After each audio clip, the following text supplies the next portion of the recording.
दोस्तों पीएम मोदी कल से यूएस विजिट शुरू करने वाले हैं और इससे पहले वो यूएस में कदम रखते ट्रंप प्रशासन की ओर से एक बड़ा ओवरहॉल हुआ है। किसको लेकर? एफसीपीए। जी हां दोस्तों, एफसीपीए वही लॉ है जिसको लेकर अडानी ग्रुप के खिलाफ कार्रवाई की जा रही थी। अडानी ग्रुप ने डिनाई किया था, नहीं हमने ऐसा कोई कृत्य नहीं किया है, हमें फंसाया जा रहा है। लेकिन अगर हम पिछले कई पार्लियामेंट्री सेशंस को देखें तो सेशन दर सेशन न जाने कितने पार्लियामेंट के सेशंस इन्हीं में धुल गए, या तो अडानी में या तो हिंडनबर्ग में। और आए दिन अगर आप देखें तो जॉर्ज सोरोस बैक्ड ओसीसीआरपी अलग अलग प्रकार का इसी प्रकार का सेशन, पार्लियामेंट सेशन शुरू होने के पहले कुछ कुछ चीजें भी निकालते रहते थे। और आपको मालूम ही है, लेटर ऑन बीजेपी ने तो खुल के भी कह दिया था कि George Soros linked Adani bribery charges हैं, इसमें जॉर्ज सोरोस का हाथ है। और जॉर्ज सोरोस ने तो खुद खुल के भी कहा था कि अडानी ग्रुप को ही टारगेट मुझे करना है। खैर यहां पे दोस्तों अडानी ग्रुप को जिसके द्वारा टारगेट किया गया था वो US foreign corruption act Trump ने सस्पेंड कर दिया है। यहां पे अगर आप इसके डिटेल्स में जाएं तो गौतम अडानी जी के लिए भी काफी यहां पे एक बड़ी सफलता ये बताई जा रही है और नतीजा भी दिख रहा है। जो स्टॉक्स हैं, आज सुबह जब मैं ये वीडियो बना रहा हूं उस वक्त तक अडानी ग्रुप के स्टॉक्स तेजी से आगे भी बढ़े हैं। बहुत बड़ा पॉजिटिव रहा है ये अडानी ग्रुप के लिए। दोस्तों यहां पे यूएस लॉ मेकर्स ने बाइडेन प्रशासन को भी स्लैम किया है। उन्होंने कहा है कि जिस प्रकार से अडानी ग्रुप का यहां विच हंट हुआ है, जिस प्रकार से सिलेक्टिवली अडानी ग्रुप के खिलाफ इस प्रकार के एलिगेशन लगाए गए, वो पूर्ण रूप से गलत है। और इतना ही नहीं, उनका यह भी कहना है कि बाइडेन प्रशासन में ये जो डिपार्टमेंट ऑफ जस्टिस चला रहे थे, बेसिकली सोरोस के ही आदमी थे वो, उनके खिलाफ भी कार्रवाई होनी चाहिए, एटलीस्ट इन्वेस्टिगेशन शुरू हो। यानी कि दोस्तों चीजें काफी बदल रही हैं। और अडानी ग्रुप ने भी, आपको याद होगा, कहा था 10 बिलियन का निवेश करेंगे यूएस के इंफ्रास्ट्रक्चर प्रोजेक्ट्स में। ये तब कहा था जब ट्रंप आने वाले थे। जिसके साथ अगर आप देखें तो तार अगर आप जोड़ें तो यहां पे एक चीज क्लियर हो रही है, आने वाले समय में अडानी ग्रुप बड़े मजबूत बन के उभरने वाले हैं। क्या हुआ है आइए जरा आपको बताता हूं। दोस्तों यहाँ पे यूनाइटेड स्टेट्स के प्रेसिडेंट डोनाल्ड ट्रंप ने एक एग्जीक्यूटिव ऑर्डर साइन किया जिसके द्वारा एफसीपीए फॉरेन करप्ट प्रैक्टिसेस एक्ट को पॉज कर दिया जाएगा, टेम्पररीली सस्पेंड कर दिया जाएगा। दोस्तों वैसे एफसीपीए अगर आप एक्ट सुने तो सुनने में बड़ा अच्छा लगता है, जिसके द्वारा वो कहते कोई भी यूएस बिजनेस विदेश में भी ब्राइबरी में इन्वॉल्व नहीं होगा। अब दोस्तों एक्ट तो सारे अच्छे ही होते हैं, पॉइंट होता है उसको इम्प्लीमेंट कैसे किया जाता है, किस प्रकार से उसे लगाया जाता है। तो वहां पे devil lies in the detail, तो वहीं पर होता है खेला। फिलहाल दोस्तों जानते हैं ये एफसीपीए वही एक्ट है जिसके द्वारा गौतम अडानी जी और उनके अन्य जो साथी थे अडानी ग्रुप के, उनको भी चार्ज किया गया था। ट्रंप ने कहा ये एफसीपीए डिजास्टर है, ये यूएस कंपनीज को डिसएडवांटेज देता है ग्लोबल स्टेज पे। इसके आगे उन्होंने कहा जो पैम बॉन्डाई हैं, दोस्तों ये अटॉर्नी जनरल हैं, नई न्यूली कंफर्म्ड है, उनको कहा कि एफसीपीए के अंदर कोई एक्शन फ्यूचर में नहीं होंगे, पास्ट में जो हुए उनका रिव्यू होने वाला है। यहां पे आपको मैं एक बात बताना चाहूंगा, अडानी ग्रुप के खिलाफ चार्जेस क्या थे। दोस्तों ये कहानी थी 20 नवंबर की, यहां पे क्लियर हो चुका था। अब बाइडेन जाने वाले हैं, जाते जाते यहां पे एक पटाखा फोड़ के वो गए थे, जिसके अंतर्गत US securities exchange commission, department of justice ने अनाउंस किया अडानी ग्रुप और साइरल केबान्स जो कि एश्योर पावर के हैं, उन सभी ने एक सीनियर पॉलिटिशियन को $250 मिलियन का ब्राइब देने का मन बनाया है। अभी ऑफर नहीं हुआ है, मन बनाया है। किन की बात हो रही थी दोस्तों, अगर आप मीडिया में देखें तो आप पढ़ सकते हैं। जिनकी बात यहां हो रही है कि 1750 करोड़ रुपए का पावर परचेज डील में हुआ है। अडानी ग्रुप ने कहा नहीं ऐसा कुछ भी नहीं है, लेकिन यहां पे इनकी बात हुई। हालांकि अडानी ग्रुप के बारे में तो सब चर्चा करते हैं, इनके बारे में कोई चर्चा नहीं करता जो जिनके ऊपर इस प्रकार के आरोप हैं कि वो पैसे सीक कर रहे थे। खैर दोस्तों यहां पे अडानी ग्रुप ने कहा था कि नहीं नहीं हमारे ऊपर किसी को चार्ज नहीं किया गया है, कुछ टेक्निकल न्यूएंसेस उन्होंने दिए थे। बट जो भी है, हम सब अगर आप न्यूज की बात करें तो यही जानते हैं अडानी ग्रुप के सीनियर ऑफिशियल्स के खिलाफ यूएस ने एफसीपीए के अंतर्गत कानून लगाया था। और इसके साथ अगर आप देखें तो ये जो केस है इसमें अडानी ग्रुप को नुकसान बड़ा हो रहा था। कारण था कि यदि अडानी ग्रुप इंडाइक्ट हो जाता है इस प्रकार के एक्ट में तो यूएस मार्केट उनके लिए क्लोज हो जाएगा। अब आप सोचेंगे यूएस में तो अडानी ग्रुप कहीं कुछ मार्केट में निवेश नहीं है, कुछ बिजनेस नहीं है, फिर क्या फर्क पड़ता है? फर्क पड़ता है अडानी ग्रुप के टाइप ऑफ बिजनेस में। अडानी ग्रुप जिस बिजनेस में है उसमें पैसा बहुत चाहिए होता है, क्योंकि ये इंफ्रास्ट्रक्चर प्रोजेक्ट्स हैं। ये इंफ्रास्ट्रक्चर प्रोजेक्ट्स लगाने के लिए आपको लोन चाहिए। दुनिया में लोन सबसे कम दर में यूएस में ही मिलता है, सबसे सस्ता लोन वही है। तो वो मार्केट बंद हो जाता है यूएस का, जहां से पैसा आता है, जो कि अडानी ग्रुप इस प्रकार से लगा के अलग अलग बिजनेस प्रोजेक्ट्स को कंप्लीट करते हैं। यानी कि अडानी ग्रुप के लिए बहुत बड़ी समस्या थी। अब यहां पे देखते हैं जरा हुआ क्या है। एफसीपीए को व्हाइट हाउस ने कहा है कि जितने भी करंट और पास्ट एफसीपीए रिलेटेड एक्शंस हैं उनको रिव्यू किया जाए, यानी अडानी ग्रुप के ऊपर भी जो आरोप हैं वो रिव्यू होने वाले हैं। अटॉर्नी जनरल पैम बोंडाई नया ऑर्डर्स भी इशू करेंगी, जिसके द्वारा एफसीपीए इन्वेस्टिगेशन फ्यूचर में कैसे हो, उनको कहीं ना कहीं जितना इन लोगों ने स्ट्रिक्ट बना के रखा है उसको थोड़ा कम रेगुलेट किया जाएगा। इसके सिवा कोई भी इस प्रकार का एफसीपीए लगाना है किसी के खिलाफ तो अटॉर्नी जनरल का अप्रूवल लेना पड़ेगा। दोस्तों यहां पे अडानी ग्रुप में वाले पूरे केस में जो यूएस सिटीजन है जो इन्वॉल्व हैं इस केस में, यदि वो क्लियर हो जाएंगे तो गौतम अडानी जी भी छूट जाएंगे और अडानी स्टॉक्स तो तेजी से आज रॉकेट बनते हुए दिखे हैं। आप देख सकते हैं काफी stocks, Adani enterprise, Adani power काफी ज्यादा बढ़े हैं, अडानी ग्रीन जिसके ऊपर इस प्रकार के आरोप थे वो सब तेजी से आगे बढ़े हैं।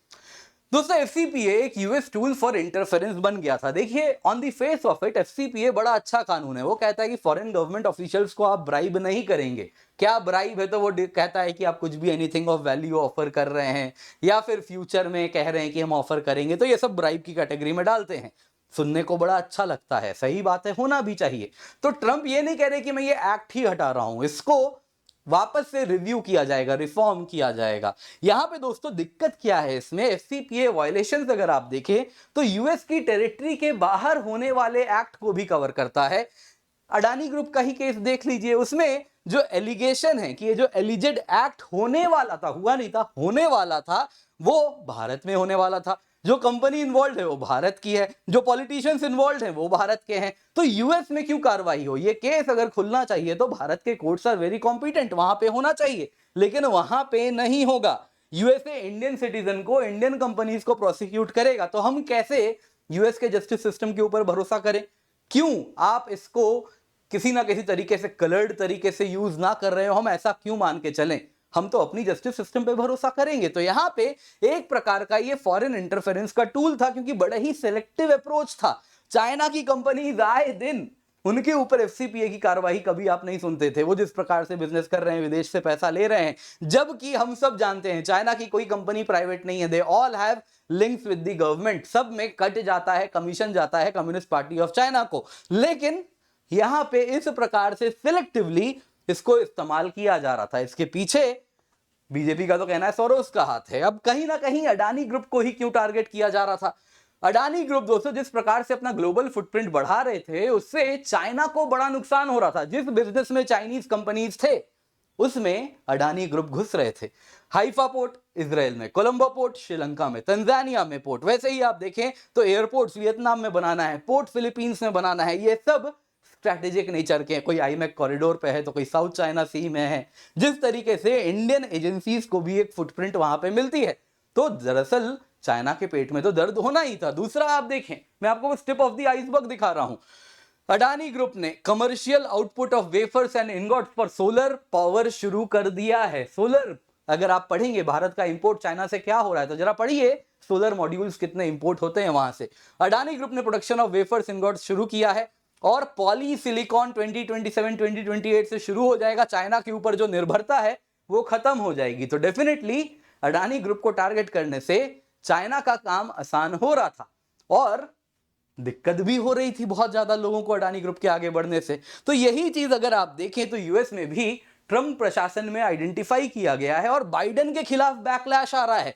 6 यूएस के congressman, Lance Gooden, Pat Fallon, Mike Brandon और लोग हैं, इन लोगों ने अगर आप देखें तो पैमेला को ही अटॉर्नी जनरल ऑफ यूएस जो हैं, उन पैमेला बोंडाई, उनको इन्होंने एक लेटर लिखा है जिसमें उन्होंने कहा है कि क्वेश्चनेबल डिसीजंस लिए गए हैं यूएस डिपार्टमेंट ऑफ जस्टिस के द्वारा अडानी ग्रुप के इंडाइटमेंट का नाम लेते हुए।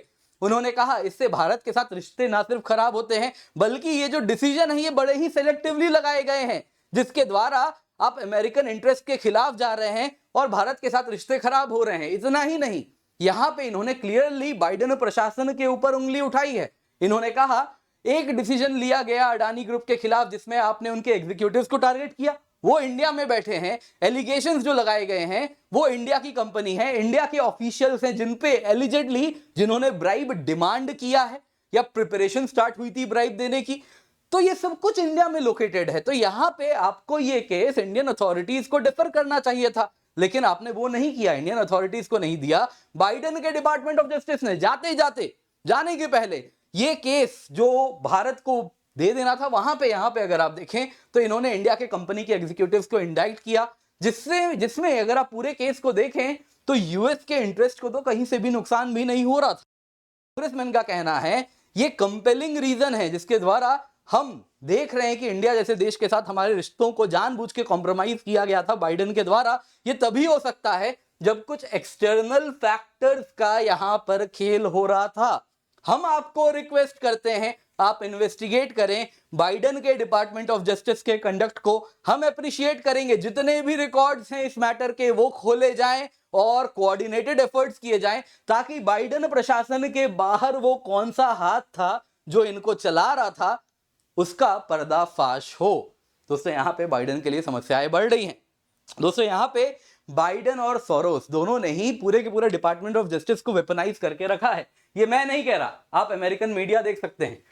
ट्रंप एलाइज ने कहा है Biden is weaponising department of justice.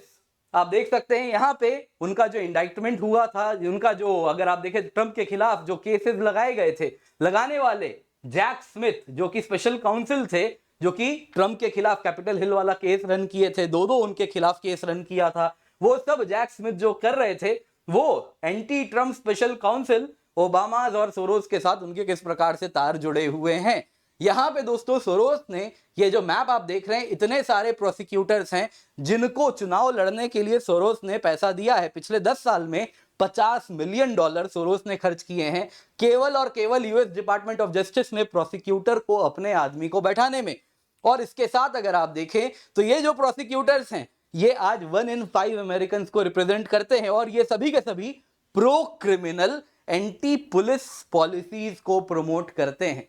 यही प्रोसिक्यूटर्स भी हैं जो कि भारत के खिलाफ अडानी ग्रुप हो, या फिर यही प्रोसिक्यूटर्स हैं जो कि आपको याद होगा पन्नू वाला मामला भी लेकर के आए थे। तो क्लियरली यहां पे जो सोरोस ने जो वेपनाइज किया है डीओजे को, उसके ट्रम्प भी शिकार हैं। तो इसीलिए वो बड़े अच्छे से समझ रहे हैं कैसे अडानी को भी यहां पे शिकार बनाया जा रहा था। और अडानी ग्रुप तो क्या थे दोस्तों, बस और बस आप अगर देखें तो एक जरिया थे, फाइनल टारगेट तो कोई और था। आप भी जानते हैं, मैं भी जानता हूं। खैर दोस्तों यहां पे पॉलिटिक्स तो इस प्रकार से चलती रहेगी, लेकिन आपके लिए बड़ा इंपॉर्टेंट ऑफर में लेके आया हूं। 50% ऑफ प्लस 6 मंथ्स एक्सटेंशन आपको इस वक्त मिल रहा है। Complete GS, complete CSAT, prelims test series, mains test series with evaluation मिल रहा है आपको अगर आप आइकॉनिक सब्सक्रिप्शन लेते हैं। तो मृणाल पटेल सर का प्रिंटेड इकोनॉमी नोट्स भी आपको मिल रहा है। 13 फरवरी को ऑफर खत्म हो जाएगा, तो जल्दी से जाएं, यूज द कोड KC10 ताकि आपको ये डिस्काउंट मिले, इसका फायदा आप उठाएं। पहला जो कमेंट है उसमें आपको लिंक मिल जाएगा एनरोल करने का, जल्दी से जाएं, जाके यूज द कोड KC10। बड़ा ही अफोर्डेबल प्राइस इस वक्त चल रहा है, आप इसका फायदा अवश्य उठा लें। इसके सिवा दोस्तों हमारे कई बैचेस हैं, इसके सिवा जिसमें सबसे इंपॉर्टेंट है आपके लिए प्रीलिम्स के लिए 7 फरवरी को हमने बैच स्टार्ट किया है। Complete GS, complete CSAT prelims के पहले हो जाएगा बड़े ही अफोर्डेबल प्राइस पे, तो जल्दी से जाएं, जाके जुड़ें। अगर प्रीलिम्स क्लियर करेंगे तो मेंस कोर्स एब्सोल्युटली फ्री हम देंगे। इस कीमत पे आपको मॉक टेस्ट भी मिल रहा है, नोट्स भी मिल रहे हैं, थ्योरी भी है, करंट अफेयर्स भी है। इसके सिवा के सपनों को पूरा करने के लिए हम ढेर सारे बैचेस लाए, हिंदी में, इंग्लिश में। आप इसके साथ अवश्य जुड़ जाएं।